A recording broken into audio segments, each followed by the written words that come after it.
Good evening, Info Warriors. This is Yoan Abrahamson with Infowars.com. Tonight we'll be talking about censorship. Our credits will be right on the screen, and so you can check those out if you'd like.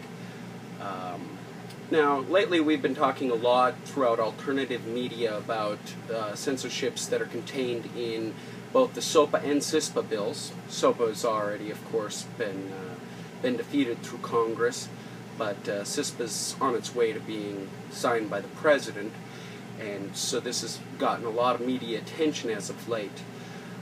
However, news media like Infowars.com have been teaching us about censorship that most people are not quite as familiar with. Censorship that's more ingrained into our civil stratum, if you will, such as educational censorship. This might seem to be contradictory in terms, because how can you educate somebody while censoring their intake of information at the same time? But it's quite simple, really. You see, if you educate somebody so that they can't understand what somebody else is saying, well then you really don't need to stop somebody from saying what they're saying. It's like I've said before.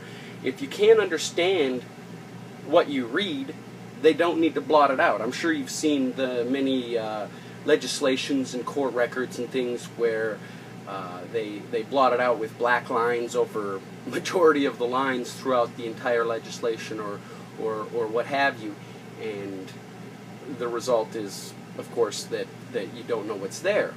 But now if they can tell you something straight to your face and you still don't know what it is, that's the most grievous sin of them all, because one should be able to understand what they're being told.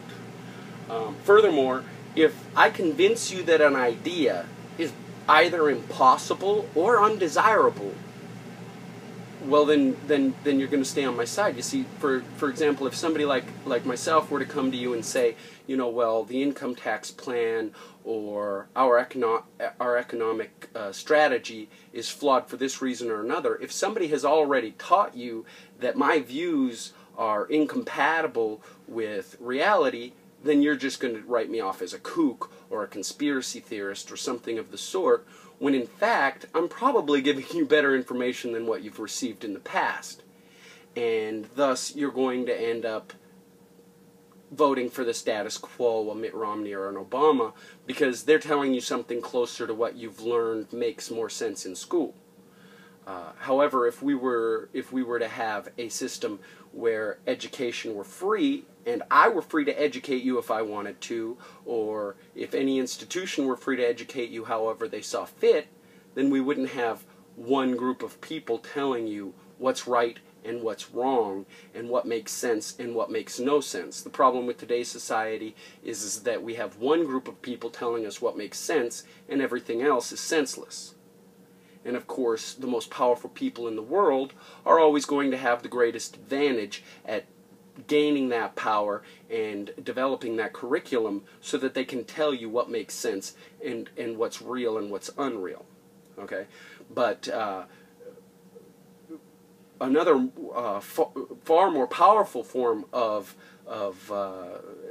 censorship would be to mind numb you.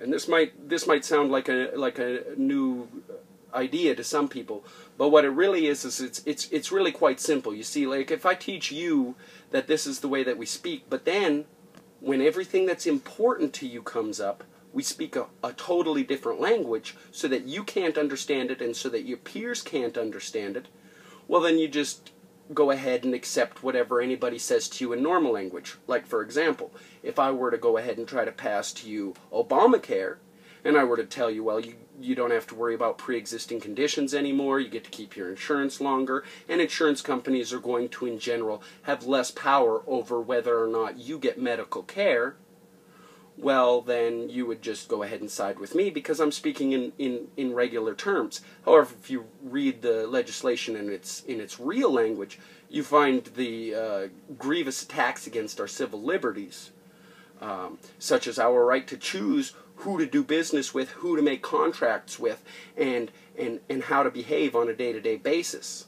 Okay, and you see, in common sense, One has to believe that the laws and the like of society, the general structure of our society, should be written in straightforward language, okay? Which means that everybody should be able to understand it.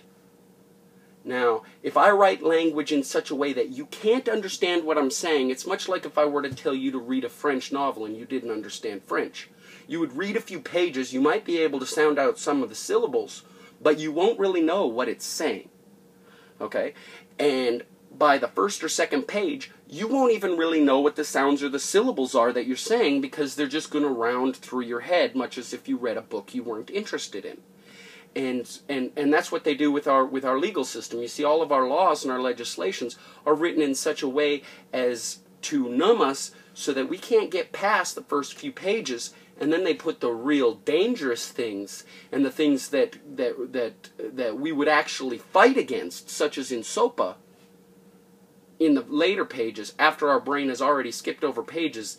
And I don't know if you've ever had the experience of reading a novel and saying, you know what, I need to go back a page or two because I've totally lost the last 3 pages of what's gone on. I know I have.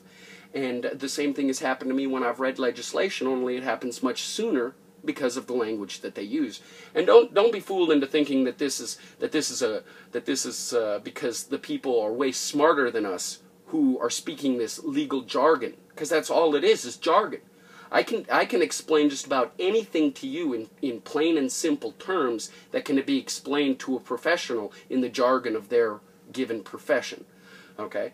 And so these legislatures could go ahead and explain things to you, not only to you in person, as if I would come to you and say, I wrote this bill, but don't let me tell you what's written in the bill. Let me tell you what I'm going to tell you that the bill stands for. You see, you need to actually be able to understand the legislation itself, and not just what the person who's promoting it is standing for, because the person who's promoting the legislation is obviously already in favor of it. What I'm saying is that if you have mind-numbing, repetitive, and even somewhat cryptic language, it's used in the shadiest of bills so that we don't have to keep people from showing you these things. Let's say I were a part of the NWO, it would be great if I could just tell everybody everything I was doing, and they wouldn't have a clue what I meant. Okay? So they could sit there and say, this guy's being straightforward, he's telling me something, and I like it because of the words that I used, when really it doesn't actually relate to the subject at hand. Okay? And this is censorship of oneself. You see, if I can censor myself to the general public in such a way that I can tell the public, okay, I'm planning on doing so-and-so, and not necessarily lying, but more or less hiding the truth. Okay?